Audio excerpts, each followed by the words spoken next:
Muy buenos días. Gracias por venir este domingo, tercer domingo de Adviento. Hemos estado desarrollando una serie que comenzó Carmen cuando estuvo hablando de la vulnerabilidad. No sé si ustedes se acuerdan de eso. Ale, el domingo pasado, que nos estaba invitando a no vivir una Navidad ¿cómo era la palabra? ¿Vinieron o no? De catálogo, gracias, sino que una Navidad de pesebre. Y en ese mismo sentido vamos a continuar reflexionando hoy día. Aunque tengo que hacerles una confesión que ayer durante la noche me arrepentí un poquito de todo esto, de haber aceptado, de lo que voy a decir, de todas las cosas, porque a veces las circunstancias en las que uno está, o las circunstancias que te tocan vivir, se contradicen tanto con lo que está en la Biblia, con todas las cosas que hemos estado cantando de quién es Dios, que es nuestro Padre, que nos ama, que le importa, que tiene un amor furioso, que no... A veces hay una contradicción tan grande entre lo que nos toca experimentar y lo que tenemos en la cabeza de quién es Dios, que entonces yo entré en esa contradicción profunda anoche, pero bueno, ya era tarde, así es que aquí estamos y porque tengo una profunda convicción de que lo que dice la Biblia es verdad, vamos a avanzar con esta reflexión de hoy. Yo no sé cómo ustedes están viviendo este fin de año. En Chile tenemos esta cosa de que todo termina en diciembre, ¿cierto? Y quisiera preguntarles, ¿dónde en su cuerpo, en qué parte de su cuerpo ustedes están experimentando el fin de año? ¿Por qué se los pregunto? Porque el fin de año tiene esta cosa como de las compras, de ir cerrando un montón de cosas, de los eventos, de las graduaciones. Yo por lo menos tengo entre que las cosas me pasan en el colon y a veces me pasan en el pecho, como que ahí voy sintiendo que el fin de año de repente se vuelve un poquito más cuesta arriba. ¿Cómo les va a ustedes? A veces nos concentramos poco en nuestro cuerpo, como que es una cosa poco espiritual. Pero acuérdense que Dios nos creó así, con estos cuerpos, ¿ya? Así es que podemos involucrar nuestros cuerpos también. ¿Dónde están sintiendo el ajetreo del día a día? Quizás algunos incluso tienen a veces crisis de angustia, eso es bien intenso de experimentar, si es que alguna vez lo has vivido, o si te ha tocado acompañar a alguien, uno se siente un poquito torpe, ¿no? Pero saben que hoy día yo les quiero invitar a que tratemos de calmar un poquito todo nuestro ruido interior, quizás más que nada nuestro ruido mental, porque el ruido externo no le podemos bajar el volumen. Si hacemos un poquito de silencio, ¿van a escuchar? Afuera está la zumba. Entonces eso no lo podemos silenciar. Pero sí nosotros podemos intentar estar en un espacio más silencioso, más reflexivo, para poder conectar con Dios y saber qué es lo que Él está haciendo. Y hoy día, como dijo Tana al principio, vamos a estar reflexionando un poquito en María. Y bueno, María es un personaje muy interesante y que tiene tantas cosas culturales también, ¿cierto? Pero antes de concentrarnos en ella, esto se va a ver, ¿cierto? ¿Sí? ¿Yo solo tengo que hacer algo? Ya, vamos a leer en Lucas. Y este es un pasaje archi conocido. Dice, esa noche había unos pastores en los campos cercanos que estaban cuidando sus rebaños de ovejas. De repente apareció entre ellos un ángel del Señor y el resplandor de la gloria del Señor los rodeó. Los pastores estaban aterrados, pero el ángel los tranquilizó. No tengan miedo, dijo. Les traigo buenas noticias que darán gran alegría a toda la gente. El Salvador, sí, el Mesías, el Señor, ha nacido hoy en Belén, la ciudad de David. Y lo reconocerán por la siguiente señal. Encontrarán a un niño envuelto en tiras de tela, acostado en un pesebre. De pronto se unió a ese ángel una inmensa multitud, los ejércitos celestiales que alababan a Dios y decían, gloria a Dios en el cielo más alto y paz en la tierra para aquellos en quienes Dios se complace. Cuando los ángeles regresaron al cielo, los pastores se dijeron unos a otros, vayamos a Belén, veamos esto que ha sucedido y que el Señor nos anunció. Fueron deprisa a la aldea y encontraron a María y a José, y allí estaba el niño acostado en el pesebre. Después de verlo, los pastores contaron a todos lo que había sucedido y lo que el ángel les había dicho acerca del niño. Todos los que escucharon el relato de los pastores quedaron asombrados. Como diríamos en Megapixel, ponga cara de asombrado. Así, ¿cómo es asombrado? O sea, imagínense, ángeles, toda una cosa muy espectacular. Pero María guardaba todas estas cosas en el corazón y pensaba en ellas con frecuencia. Los pastores regresaron a sus rebaños, glorificando y alabando a Dios por lo que habían visto y oído. Todo sucedió tal como el ángel les había dicho. Pensemos un poquito en esta María. Cuando alguien te dice María, la mamá de Jesús, ¿tú qué te imaginas? ¿Cuántos años tiene? ¿Qué color de piel tiene? ¿Qué color de pelo tiene? ¿Cuál es su ropa? ¿Qué hace? ¿Cómo se comporta? ¿Cómo se relaciona con sus amigas? ¿Cómo se relaciona con las personas del pueblo donde vive? Trata de visualizarlo un poquito. Sabes que María le han sacado hartas fotos y es difícil a veces como sacar de la mente todas estas imágenes, porque también hay una tradición en Chile, por lo menos católica, importante de quién es esta María, ¿cierto? Y uno está también muy teñido de estas imágenes. Pero ¿quién es esta María? ¿Cómo se ve? Hay una película que se llama El Nacimiento, la Natividad, que tiene una María que a mí me parece que podría, pero es como que me hace sentido a mí, ¿ya? Porque nadie la conoce. Pero hay algo que a mí me encanta de María, y si ustedes si me acompañan un poquito a retroceder al capítulo 1 de Lucas, en la Anunciación, cuando el ángel se aparece a María, lo primero que a ella le pasa cuando se le aparece el ángel y le empieza a dar tremendas noticias, ¿qué dice la Biblia? Que ella, ¿cómo se siente? Confusa y perturbada. Eso da para crisis de angustia, ¿cierto? En nuestro tiempo. Yo no sé si antes las crisis de angustia existían, pero confusa y perturbada me parece a mí que es lo suficiente como para que se nos infle el colon, que dejemos de respirar. Ella le hace ciertas preguntas al ángel, pero ¿cómo va a pasar esto? El ángel le da ciertos antecedentes de cómo esto va a ocurrir y finalmente ella concluye: soy la sierva del Señor, que se cumpla todo lo que has dicho acerca de mí. Pasa de lo confuso y lo perturbado a estar súper disponible. No sé cuánto tiempo dura ese encuentro con el ángel, pero a mí me sorprende mucho este traspaso de un lugar a otro. Yo creo que a mí, no sé cómo les iría a ustedes, pero con una notición de ese tamaño, yo me hubiera demorado un par de días en procesar, en hacer planes, en cómo toda la cuestión podría estructurarse, y después quizás yo podría decirle al Señor: sí, aquí estoy, haz lo que tú quieras.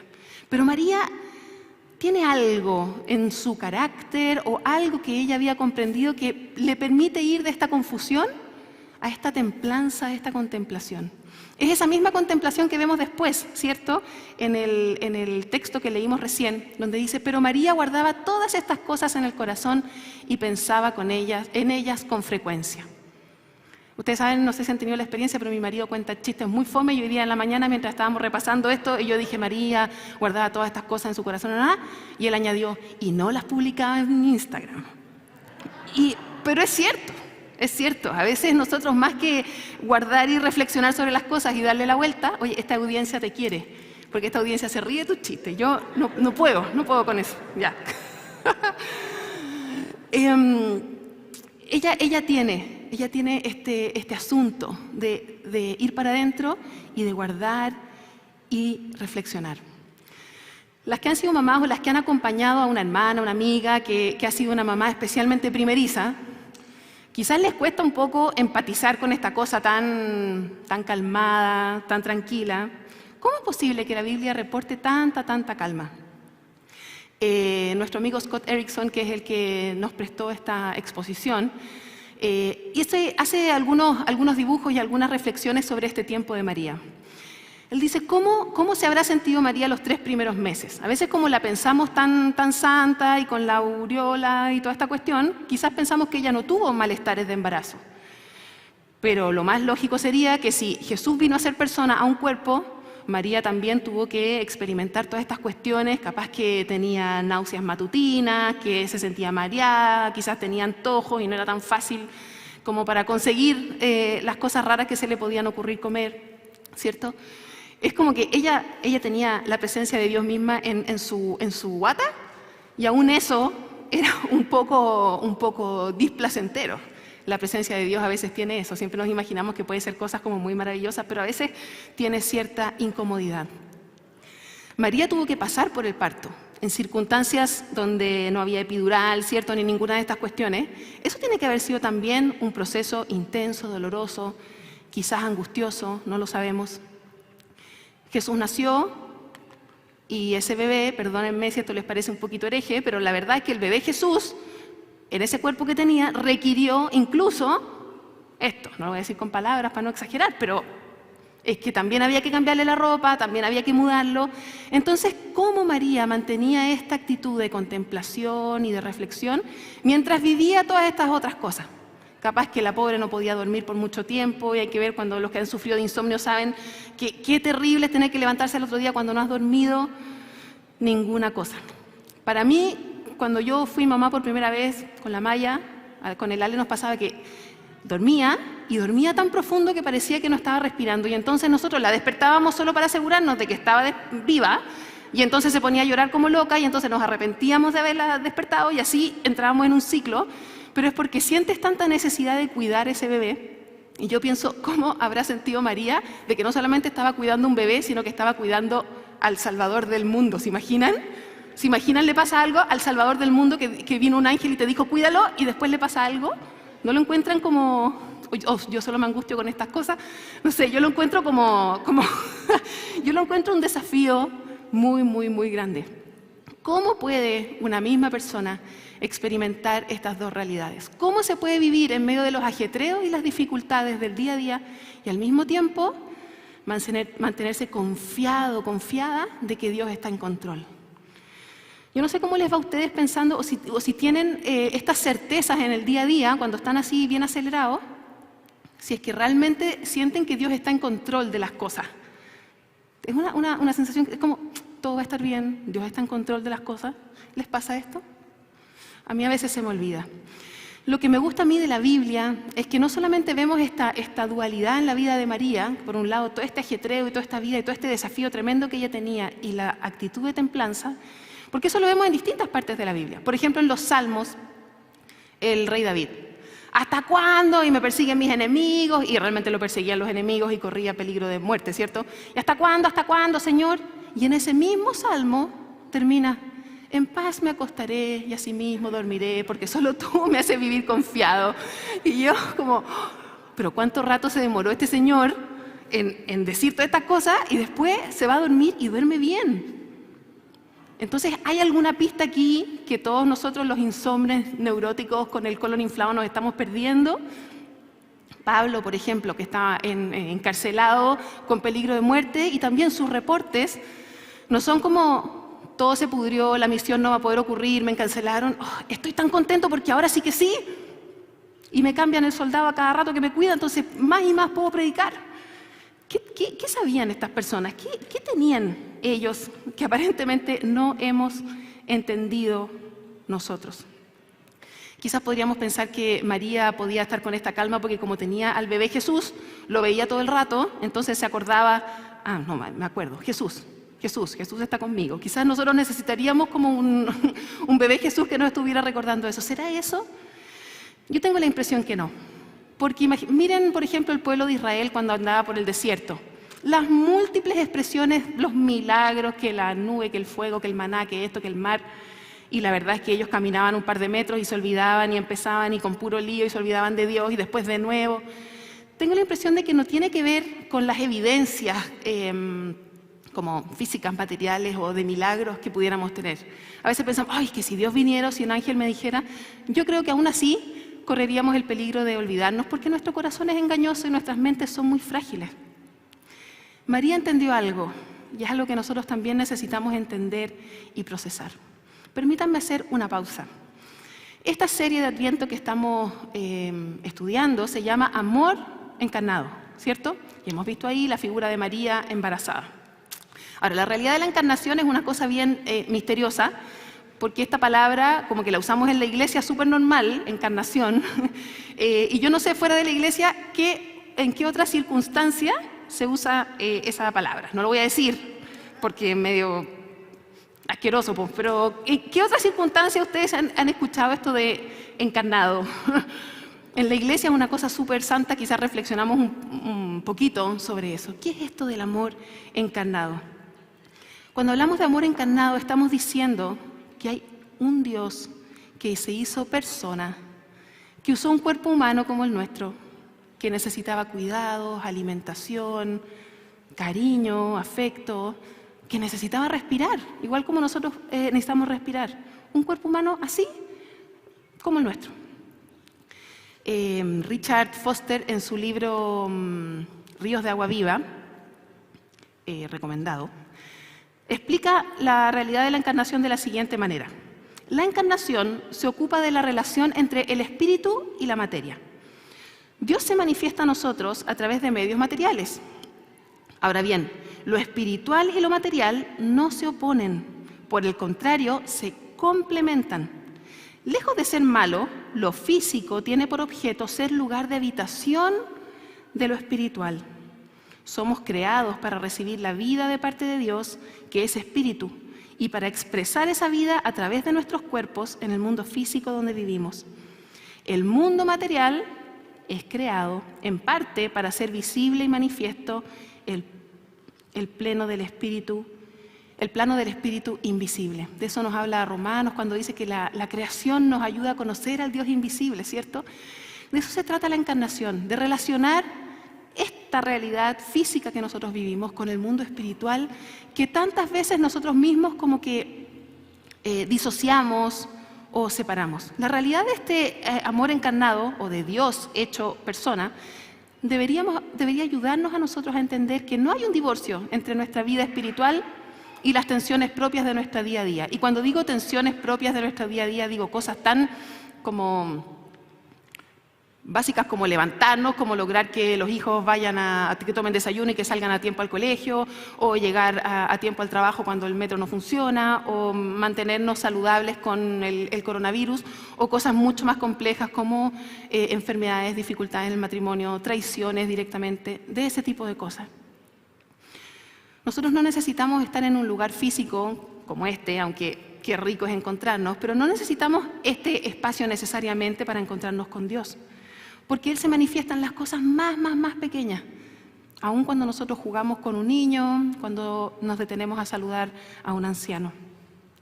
Richard Foster en el mismo libro dice: somos un santuario portátil a través del cual vivimos día a día la presencia de Dios, aprendiendo siempre a trabajar en cooperación con Dios y en creciente dependencia de Él. ¿No encuentran bonito esto como un santuario portátil? Es como donde vamos llevando a Dios. Y esa realidad de Dios encarnado es que nosotros también podemos ir compartiendo eso. Saben que María nos da varias pistas de haber entendido esta verdad, porque ella se declara sierva del Señor y se entrega por completo a la tarea que se le encomendó. Pero no se llena de afanes haciendo un montón de planes, sino que dije, bueno, vamos, no se pone muy frenética, sino con una actitud de templanza y de contemplación. ¿Saben que lo que María tenía al enfrentar su día a día era esto? Una profunda convicción de quién era su Señor. Y es esa verdad lo que le permitió a ella estar tranquila, confiada delante del Señor. No es que esto no dice la Biblia, pero no creo que ella haya estado todo el tiempo en esta actitud. Ya probablemente por ahí también debe haber perdido la paciencia y toda la cuestión. Pero lo que la Biblia reporta de ella era esta actitud y por lo tanto eso debe haber sido algo que se repetía bastante. Cuando Carmen habló de la vulnerabilidad y de si nos atrevíamos a ser vulnerables después de todo lo que ella explicó, quizás nos quedamos como, es un poquito riesgoso ser vulnerable, ¿cierto? Y por esa razón es que el miedo odia la vulnerabilidad, porque cuando nosotros tenemos miedo no queremos exponernos más nosotros como personas a cosas que nos podrían dañar. Pero cuando el amor, y en este caso el amor de Dios, se vuelve algo encarnado, se vuelve algo real en nosotros podemos cantar. Y no me refiero a dar un concierto de cantar, sino que como una actitud que brota del corazón. Y eso es algo que María hizo. Ustedes conocen el canto de María después de la Anunciación, se le ha llamado a veces el Magnificat. Vamos a leerlo. No sé si alcanzan a leer. Sí. Dice, María respondió a esta circunstancia de que iba a ser la mamá de Jesús. Oh, cuánto alaba mi alma al Señor. Cuánto mi espíritu se alegra en Dios mi Salvador. Pues se fijó en su humilde sierva, y de ahora en adelante todas las generaciones me llamarán bendita. Pues el poderoso es santo y ha hecho grandes cosas por mí. Él muestra misericordia de generación en generación a todos los que le temen. Su brazo poderoso, ha hecho cosas tremendas. Dispersó a los orgullosos y a los altaneros. A príncipes derrocó de sus tronos y exaltó a los humildes. Al hambriento llenó de cosas buenas y a los ricos despidió con las manos vacías. Ayudó a su siervo Israel y no se olvidó de ser misericordioso, pues lo prometió a nuestros antepasados, a Abraham y a sus descendientes para siempre. Hoy hay tanta riqueza en este canto, tanta riqueza, porque es como en un par de frases María resume todas las razones por las cuales ella y todos nosotros podemos estar viviendo en este mundo que es tan confuso, tan desordenado, tan agotador, y al mismo tiempo tener esta actitud de calma y vivir en esa templanza. María pudo pasar del miedo. ¿Se acuerdan que al principio, como ella estaba confusa y perturbada, ella pudo pasar de esa realidad a la vulnerabilidad, a la aceptación, por varias razones, que son las que decían en este último texto que nosotros leímos y que yo les quiero resumir. Lo primero es que ella se siente vista. Ella por ahí dice, me van a recordar generación tras generación, y aquí estamos nosotros hablando justamente de ella y de su historia. Ella se sentía muy animada con que el Señor, su Dios, la había visto. Pero también se siente súper agradecida. Después de haber sido vista, independiente de todo lo que iba a pasar, ella está tan agradecida porque Dios la consideró a ella una simple chiquilla que estaba por ahí en un pueblito, en un campo. Además de eso, ella sabe quién es su Señor. No sé si ustedes se fijaron ahí, antes ella empieza a describir todo lo que Dios ha hecho previamente. Ella sabe exactamente quién es el que la estaba llamando a esta tremenda misión.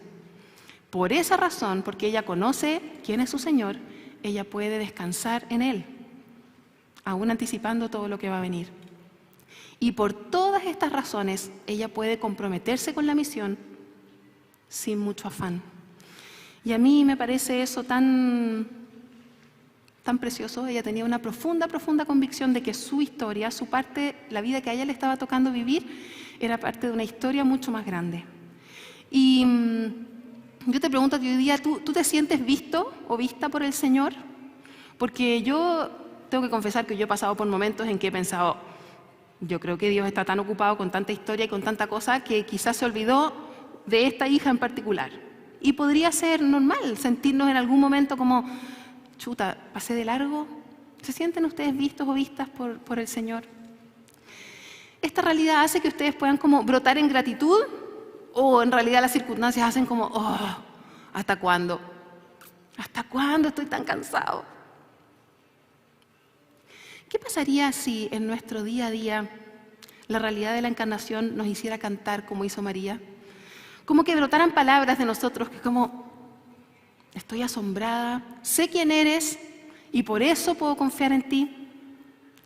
¿Qué le pasaría a nuestro sistema nervioso, a nuestro colon, a nuestro corazón, a nuestra respiración, a nuestra piel incluso, si nosotros estuviéramos más conscientes de quién es el Señor que a nosotros nos llama, quién es el Señor que a nosotros nos ve, quién es este Dios que se hizo hombre? ¿Qué pasaría con nosotros? Saben que la realidad de Emmanuel, Dios con nosotros, nos permite vivir una vida abundante aún en medio del ruido de nuestra vida cotidiana, porque su amor es constante, su amor es seguro y su amor nos puede hacer cantar. ¿Qué pasaría si le copiáramos a María, si lo intentáramos un poquito y decidiéramos quedarnos quietos delante del Señor un rato? No sé cómo les va a ustedes cuando empiezan a hablar con Dios. O cuando han tratado de quedarse callados un rato, me refiero no solamente sin hablar, sino que su cabeza no tenga miles de voces. Yo estuve probando esta semana, antes de hablar todas estas cosas, no pasé los 30 segundos, de verdad. A ver, silencio, así. pum, pum, miles de ideas, miles de cosas, miles de opiniones que decirle a Dios. Digo, pero qué manera de tener ideas. Como si Dios necesitara todas nuestras ideas, todas nuestras cosas. A veces pienso que Dios lo único que quiere hacer es, ¿por qué no vienes un rato? Como Él nos dice que somos su rebaño pequeño, sus ovejitas, y dice, ¿por qué no vienes un rato y te quedas aquí? Shh. Me estuve acordando del rey Juan Carlos esta semana pensando en esto de quedarse callado, que tiene una frase célebre, ¿no? ¿Se acuerdan? Como que a veces me imagino a Dios diciéndonos, ay, ¿por qué no se callan y me dejan a mí hacer? Tanto ruido, tantas cosas. ¿Por qué tanto publicar tanta cosa? ¿Qué pasaría con nosotros si entendiéramos que no existe un divorcio entre nuestra vida cotidiana y ruidosa y nuestra vida espiritual? Y yo, a pesar del ruido externo, y esto casi que sirve porque es la realidad, les quiero invitar a que nosotros tengamos ahora un ratito de estar en silencio. Y si tú estás en tu casa, intenta hacerlo igual. Yo sé que cuando uno está en la casa está al mismo tiempo haciendo un montón de otras cosas, pero si estás en tu casa, trata de sentarte por ahí. A ver si podemos realmente poner nuestro cuerpo y nuestra mente a disposición de ese Dios que se hizo hombre y que usó un cuerpo como el nuestro para hacer realidad su plan.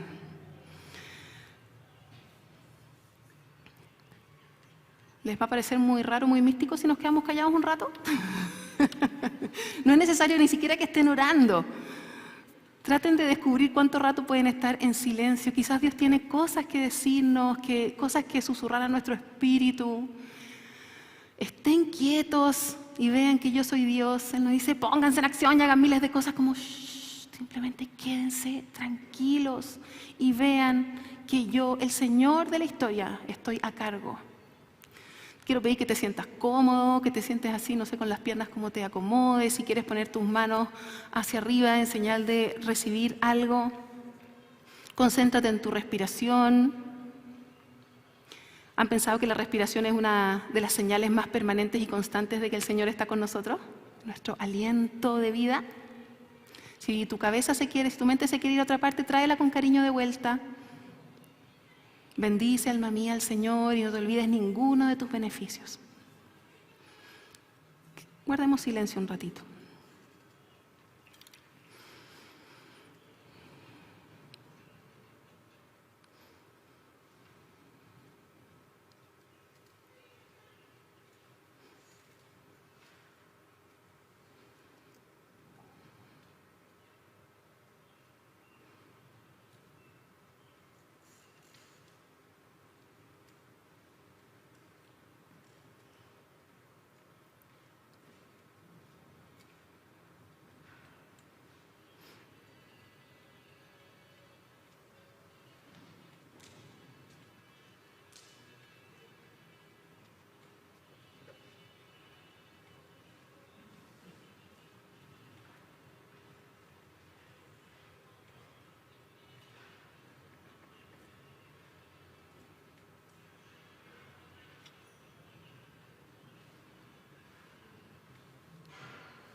Puesta nuestra mirada en Jesús, el autor y el consumador de nuestra fe, podemos recordar esto. Por lo tanto, los que hemos acudido a Él en busca de refugio, podemos estar bien confiados aferrándonos a la esperanza que está delante de nosotros. Esta esperanza es un ancla firme y confiable para el alma. Nos conduce a través de la cortina al santuario interior de Dios.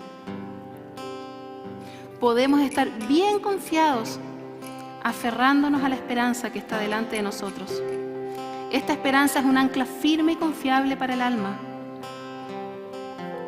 Jesús, sabemos que tú eres un ancla firme, confiable y que todas las circunstancias a veces indican todo lo contrario. A veces las circunstancias indican de que nos olvidaste, de que no te importa, o a veces el ruido ambiental es tal que no podemos concentrarnos en ti.